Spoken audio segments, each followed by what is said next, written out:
variegated Polemonium. Touch of class. This is an introduction of our native Jacob's ladder. The one that is almost always in the trade is a European form. Our native form is a woodland plant. It doesn't have really tall flowers. The European form will have flowers, maybe 2 feet tall. The native one is probably at full height, maybe a foot, maybe not even that much. Very nice blue flower, pale blue flower. But foliage that is very, very nice. And again, a shade plant. The European form is more of a sun plant. But the pale blue flower is just lovely. It's spring blooming, blooms quite a long time. There's the wild native form, but in flower, and it's nice, but it lacks the pizzazz of the variegated one. Variegated ones, yeah. Which gives you interest all the way through the season.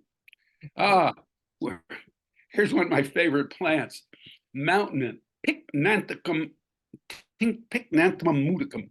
I found this plant on top of a ridge growing on a rocky outcropping in full sun, many, many years ago.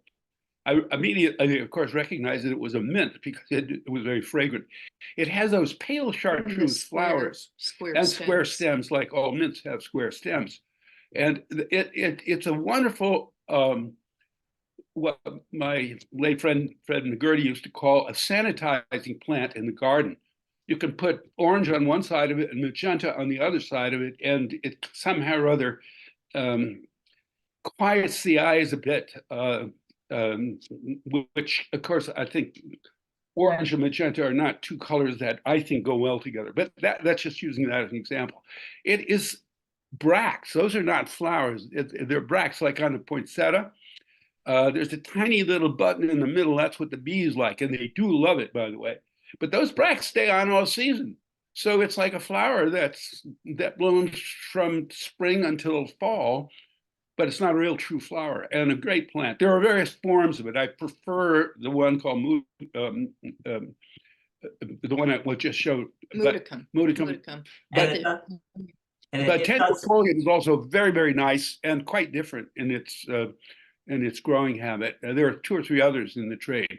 And it does spread. It's like bee balm. It doesn't. It spreads, but it's not invasive. Okay, right. I don't see it as invasive. It's a great plant. It's a plant that you can have that in a garden. It's something of interest all season long. Okay, and it's fragrant. It has this minty smell. Yeah.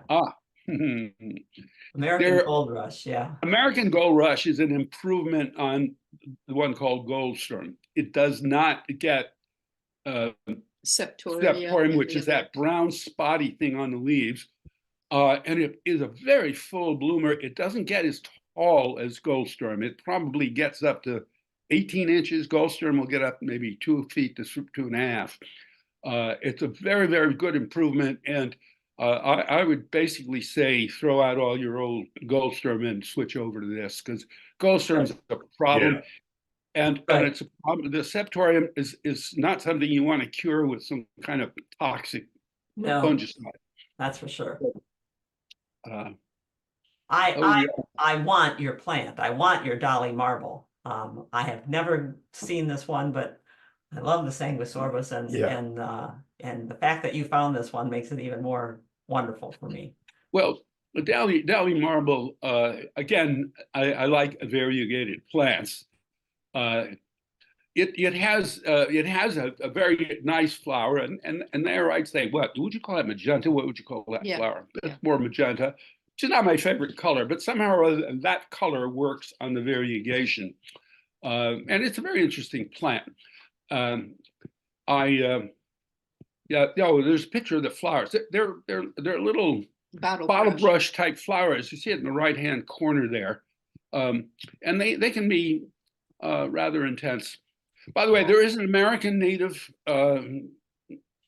Sanguisorba called Sanguisorba canadensis, which blooms in August and September with spiky white flowers, quite a bit taller than this. And that's another very nice plant.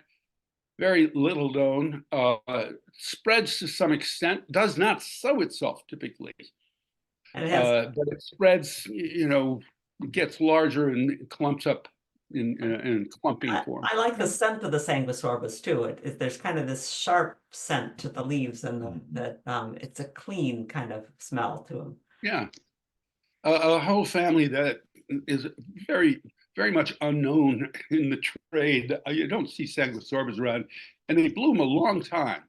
And the foliage is great. The foliage And is it's got very interesting foliage, all the forms. yeah.